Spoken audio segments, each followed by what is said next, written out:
So there's been a lot of stuff going on with Doctor Who, and I decided to just make this video now to address some of the things we've been seeing in recent days. It all started 2 days ago with an article that appeared in The Sun, and that article was basically claiming that Doctor Who, in its current reincarnation, is done. That it's been axed, that Ncuti Gatwa has basically filmed his regeneration exit, and that nothing more is going to happen with the show for maybe 5 to 10 years. And I'll say this, sometimes with these type of articles, you take things with a grain of salt, but there's also an element of logic. I mean, Disney had contractually guaranteed to give significant financing for seasons 1 and 2 of Ncuti Gatwa's first and second seasons of Doctor Who. And after that, they're no longer obligated. Now, when you look at Disney Plus, the show has been doing very poorly. Nobody actually cares about it, so I can't imagine why they would spend more money on it. In any case, I actually thought this article was legit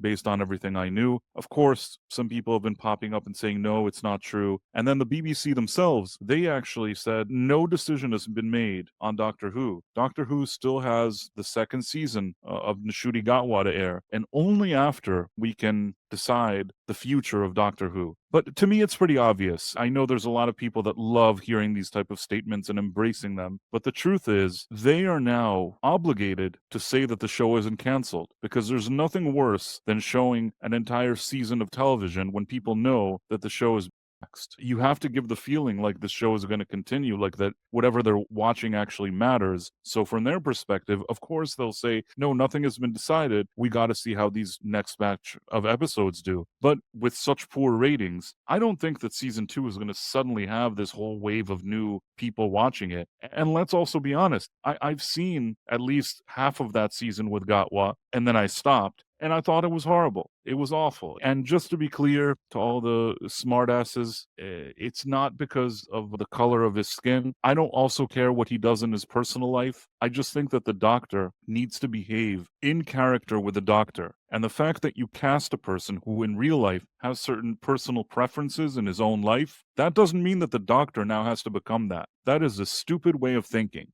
In that article that we had in The Sun, you had some people saying, well, the show has become too woke. Now, very interestingly, I don't know if you've ever noticed, anytime there's sort of a crisis with Doctor Who, you suddenly have a situation where the Radio Times pops up with some kind of narrative that used to actually belong to the BBC, and these days it doesn't technically belong to the BBC, but it's pretty fair to say that they're still kind of a mouthpiece because of the connection that they have, that they still publish a lot of BBC content. And now they have a very interesting article that came out, really interesting timing, happens to come out right now. And this article suggests that Doctor Who needs to be woke. And there's a reason that every sci-fi fan should agree with this. They say Doctor Who certainly has its problems, but wokeness isn't one. Like clockwork, every few months there'll be an uproar about how Doctor Who being woke has ruined the show. And like clockwork, every few months Radio Times pops up with some kind of interference, but they don't mention that, of course.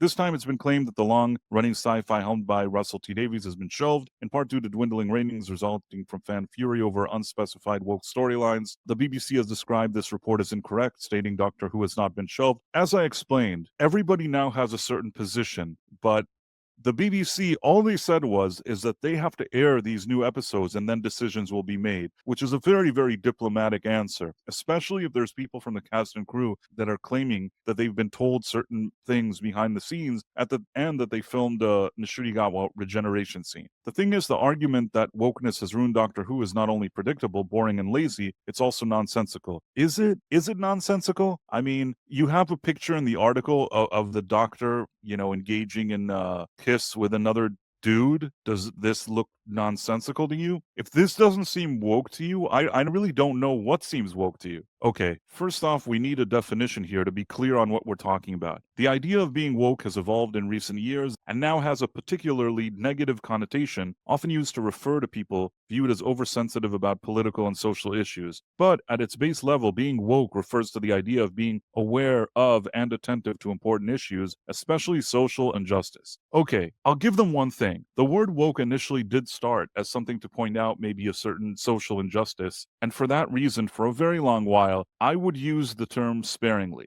The problem is that sometimes a word, it doesn't matter what the intentions were at the beginning, just becomes culturally ingrained in a way that you can't already change it. Maybe somebody had good intentions with the word woke at the beginning. I think that today, when you say woke, people know exactly what it is. And I'll say even further, when I saw different people like Jon Stewart, or a lot of people just even in the kind of very ultra left wing were using the word in the same way their detractors were using it, it became clear that this is what it means now. So yeah, screw them and their stupid definitions. But still, looking at that definition, it's not exactly groundbreaking to argue that Doctor Who has always been woke. No, it is. You put a picture of him kissing another dude, don't even go that route. It's pretty obvious, but we'll say it again for those in back. From its very inception, the show has always depicted the Doctor fighting against tyranny and oppression, and it has always been aware of current culture. Too many of the storylines to count, both in classic and modern Doctor Who, have covered poverty, evil empires, capitalist greed, and more. Okay, this is just nonsense. Basically, I know a lot of times people are like, what about the Green Death? Yes, sometimes you had something that had some kind of social commentary. Maybe out of so many years on the air, a few times they kind of ventured into something that was a little more politically discussed at the time. You know what? Those shows during that time didn't take the character of the Doctor and completely change him to peddle some kind of agenda. The shows back in the day, especially in Classic Who, and even during the early tenure of Russell T Davies and the early years of the Doctor Who revival, there was still the understanding that the Doctor is the Doctor. You don't suddenly make him the agenda. And this is the difference between subtle, nuanced social commentary and just hitting people over the head with blunt and aggressive propaganda. There is a big difference. And it's not like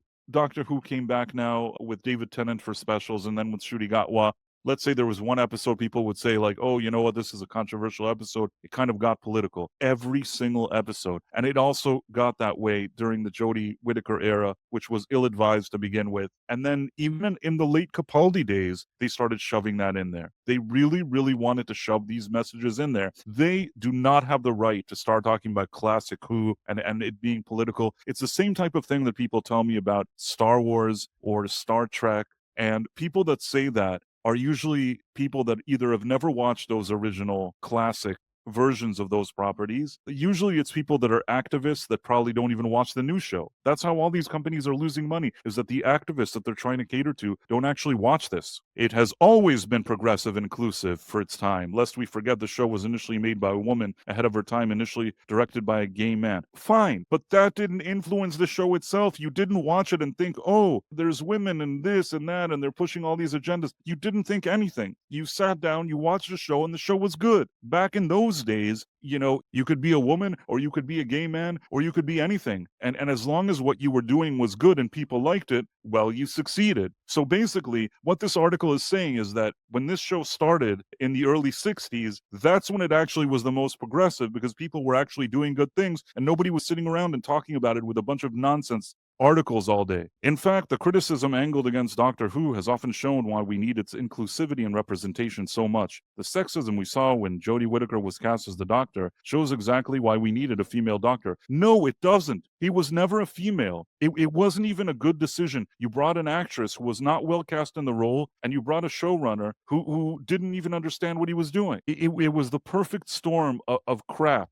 that era. And you don't get to just dismiss people's criticism of it because she's a woman and some people didn't like that. I mean, honestly, I don't think the Doctor should be a woman. He hasn't been for all these years, and there was no reason to make him one. And if you were going to make him a woman, you better have some good writing. You better have the best actress playing that character and really, really have some creative idea that justifies it. Because if you don't, if you just have lazy activist writers, people are going to see right through that. And that's what happened with the Jodie Whittaker era, and that's why nobody watched it. The racism which Ncuti Gatwa has faced as the first permanent Black Doctor was heartbreakingly unsurprising, proving why we needed him. Istophobic complaints against the gay kiss, though it was far from the first same-sex kiss in the show, spoke for themselves. I don't think that thinking the Doctor is into dudes and all this stuff is istophobic. And the other thing is, they didn't cast Idris Elba to be the Doctor. I think that if, let's say Peter Capaldi was regenerating and suddenly he was Idris Elba, I think people would know that he's a good actor and would just expect the show to continue to be pretty decent. So I don't think that this is just solely a situation of, oh,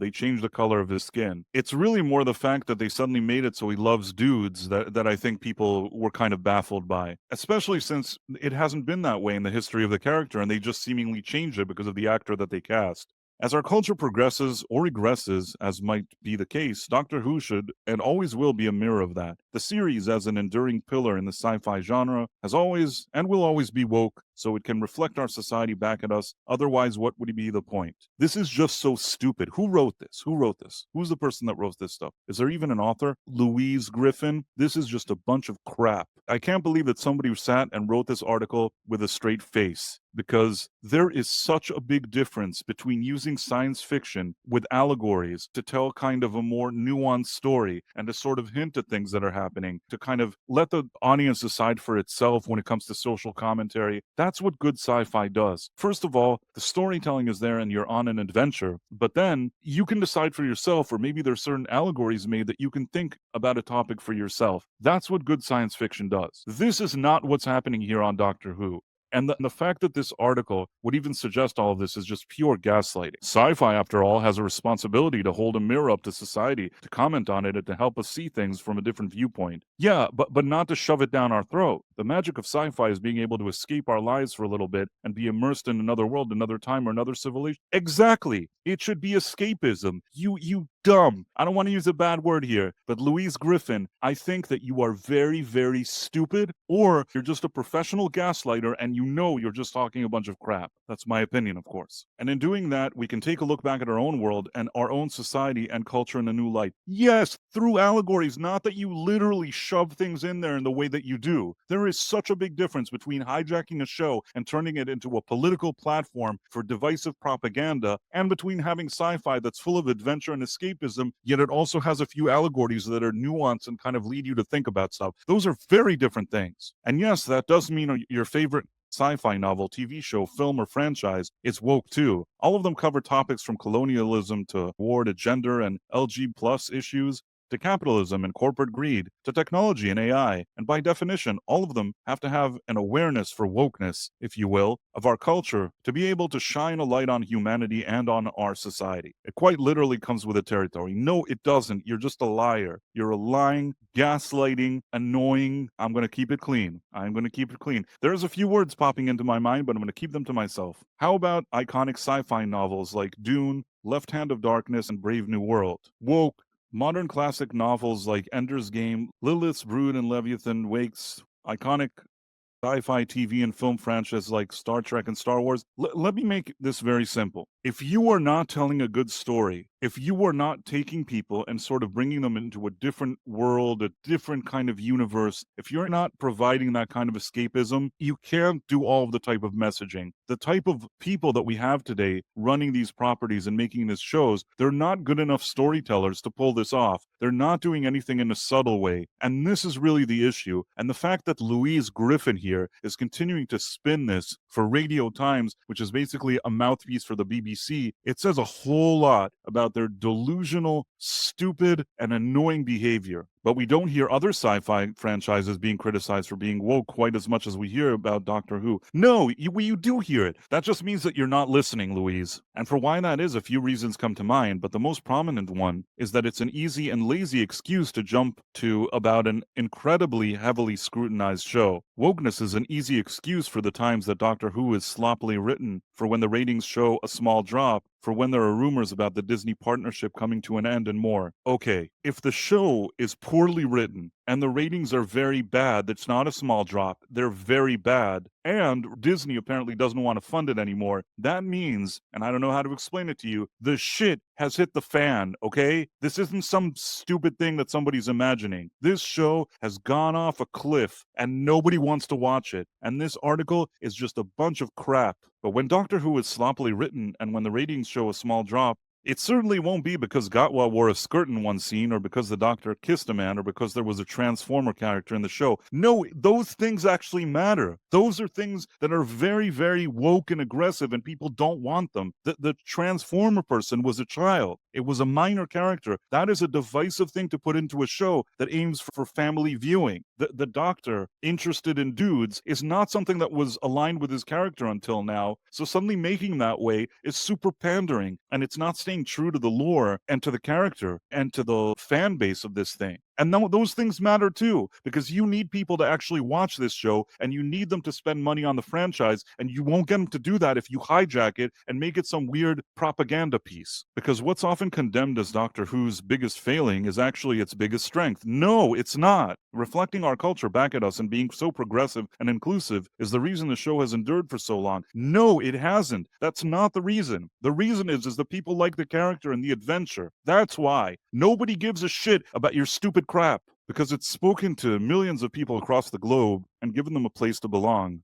I don't know. I don't know what you're talking about. There's people all over the globe that have watched the show for years and were perfectly happy when it was actually staying true to the lore and to whatever the character was. And now that you've made these aggressive changes, that's when all these people around the world don't even want to watch it. There may well come a day in Doctor Who's future where it needs to take a break. That day has certainly come before, and the world will not implode if it comes again. Last time it happened, it only ensured that the show came back stronger than ever. Oh, this is so much mental gymnastics and nonsense. It's going to take a break because people didn't like the woke agenda and propaganda. The ratings are abysmal. Nobody wants to watch it. The activists don't watch it. And at the end of the day, it's going to go away. And yeah, maybe at some point it'll come back stronger. But if it does come back stronger, it's going to be because a team of people that actually care about Doctor Who are going to come and make a show that's not a piece of garbage. But if it does happen, those expecting to see wokeness erased from our screens will be in for a very rude awakening indeed. Anyhow, I apologize for this rant. I just very, very annoyed by this article. It's just so much gaslighting. But with that being said, if you enjoyed this little chat that we had here, please make sure to like and subscribe, and I'd love to hear your thoughts in the comments as well. Thanks for watching, my friends. Thank you, and good day.